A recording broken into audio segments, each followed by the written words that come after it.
Hey guys, anyway, we're starting to work on trying to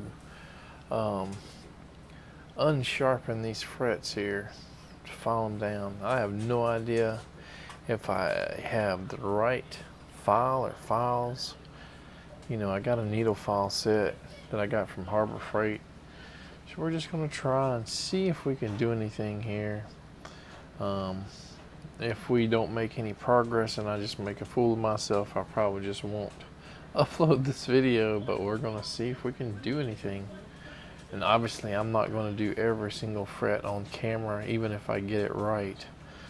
But let's see. Let's just see how it goes. So I'm kind of taking my fingernail, just kind of feeling which ones are actually coming out. And I've already did a little sanding here, filing, and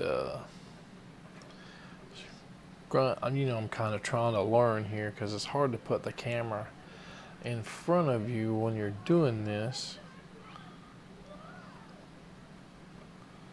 But like that one's pretty close.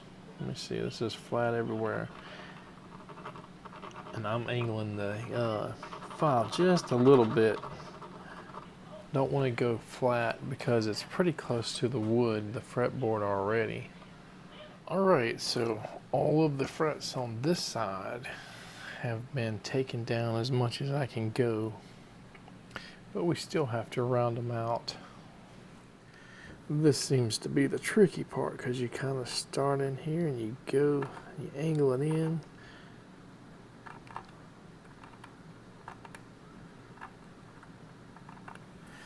It might take a lot of practice to get this stuff method right. It's here, it's here. Another package is here. Woo! What could this be?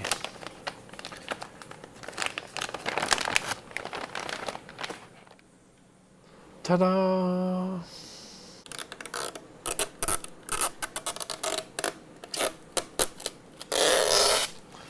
All right.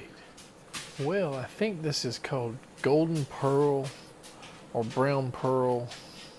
It's kind of like an abalone back plate here. So what do you guys think it would look like with that pickguard the same color? It's white on black, and I don't know. Have to see how it looks when we get it on there, I guess.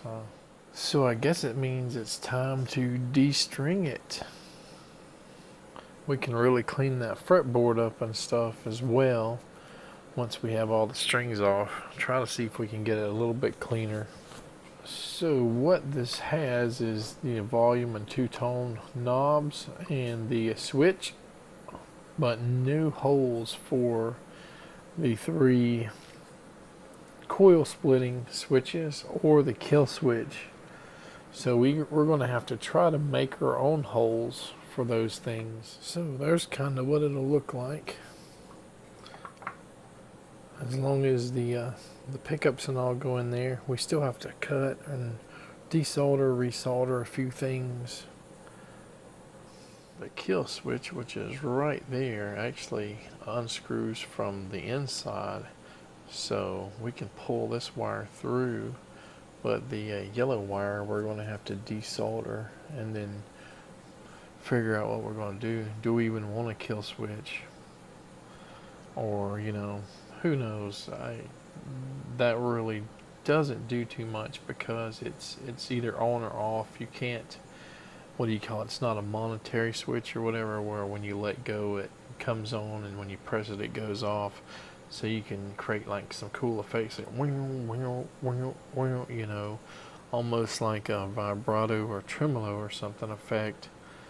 But yeah, that's just about useless. I think I'm just going to disable the kill switch. All right.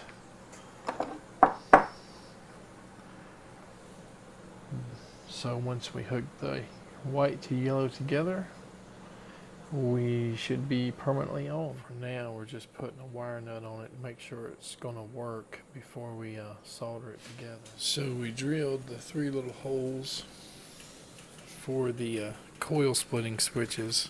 And I guess we're going to have to see if we can put it together, see if it all fits. So I had to widen these two screw holes with the drill bit. It's so strange, these two were too small, and these four here must have been made for a different size screw, because they fit just fine. I probably should have tested it before I put all the screws in to make sure, you know, when I bypass that kill switch that it would work.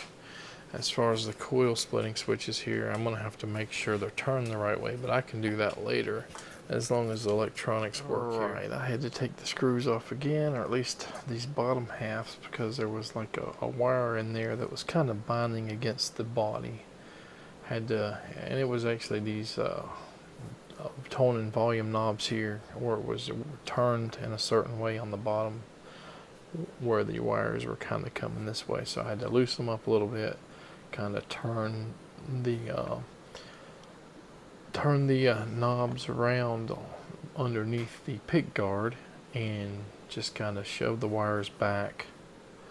We tested it, it's working. I still am not sure single coil versus dual by just doing a magnetic test, so we're going to have to wait till it's stringed up to move these coil switches where they need to be. We just put a little bit of a cleanser on there, kind of an oiling system for the fretboard. Now we're just going to kind of wipe it down.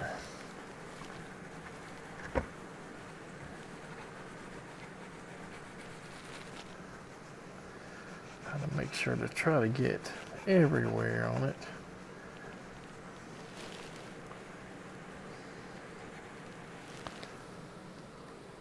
And I'm just doing the eraser method here for the actual metal frets to try to polish them up, make them look decent.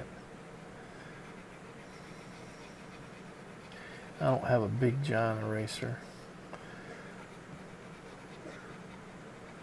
Hopefully they'll shine up between the cleansing and the eraser. I'm going to try to get, you know, these areas here where we kind of filed down the sharp fret ends here, especially.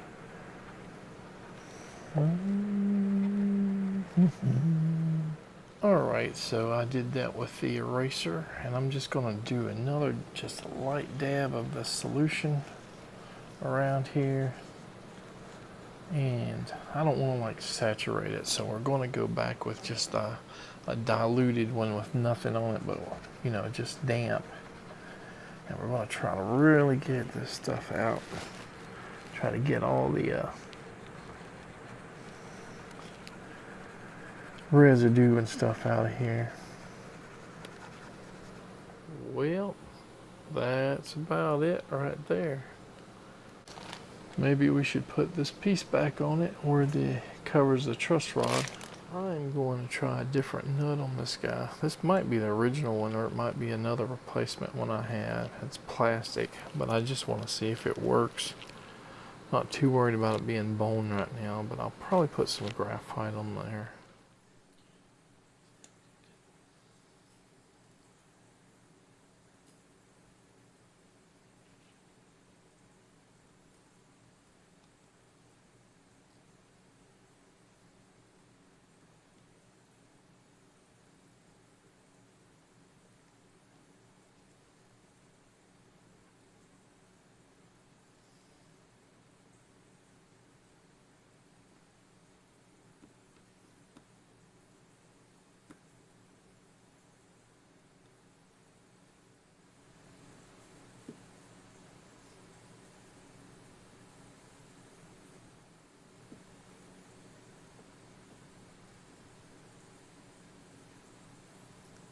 All right.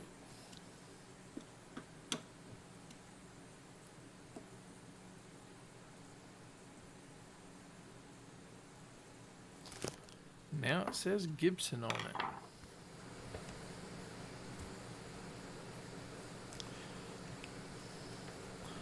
Let the fun begin. These hard to turn tuners because they're so close to each other. Hopefully we can reuse these strings because I don't have another set. Hopefully we don't pop any. So I ended up going back to the nut I made despite the bad angle, and I had to double shim it to try to get it somewhat decent. It's still not perfect, but now we're going to try to intonate it, and I can't do that, you know, while I'm on the camera because I use my camera for my tuner. But let's see, I think only two of the strings have bad intonation. The other, you know, 4, 3, whatever, are pretty close. I got the intonation better, but I could not get it perfect, especially on the low E here. So it's pretty much all the way back to the bridge, or very close to it.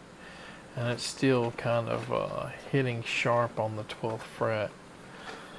So not much I can do about that, I don't think. But I did, you know, get, I think, the B and E here a little bit better, and maybe one of the other strings a lot better. So we can put the volume and tone knobs on. Not too worried about the placement of the numbers right now. Now they're all, I think all the coil splitting switches are set to the direction where it's a humbucker mode. So I'm gonna need to kind of line these up and just tack them down, screw them down so they all go in one general direction. Alright, so I got all the coil splitting switches kind of going in the same direction. So down is humbucker mode, up is single coil mode. 5-way switch working, everything seems fine. It's almost 3 a.m. so I guess I need to go to sleep. Maybe we'll give her a test out in the next few days and see what it sounds like over the YouTube. Alright, guys.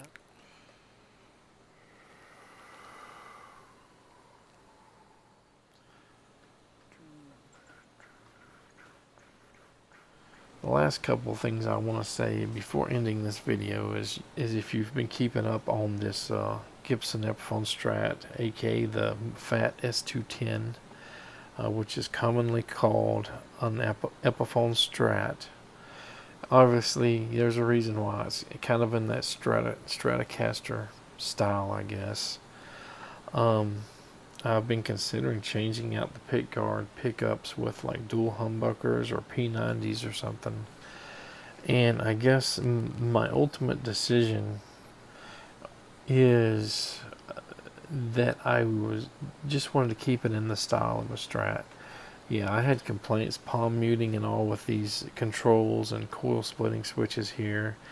And yes, I probably could have, you know, moved the coil splitting switches over here or something like that, and maybe got a no control hole pick guard, and maybe moved the volume control somewhere else. But you know, I decided that, you know, this is how Strats are. If I'm going to learn to palm mute, I need to practice my technique and just use it as a Strat, not as something else. The second thing I want to talk about is the holes here for these pickups are a little small. I mean, they work as long as you wiggle the pickups when you're screwing down so that it'll come up. Otherwise, it might bind on an edge or something, and that's about it. You know,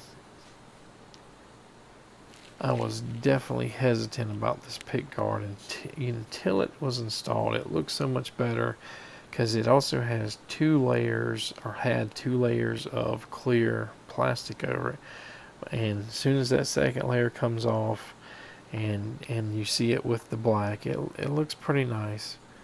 I got it on sale for like $8 or $9, and I'll post a link in the description of this video if I can remember. So yes, my ultimate decision was to just use it as a Strat, not to change it to something else that I'm more comfortable with.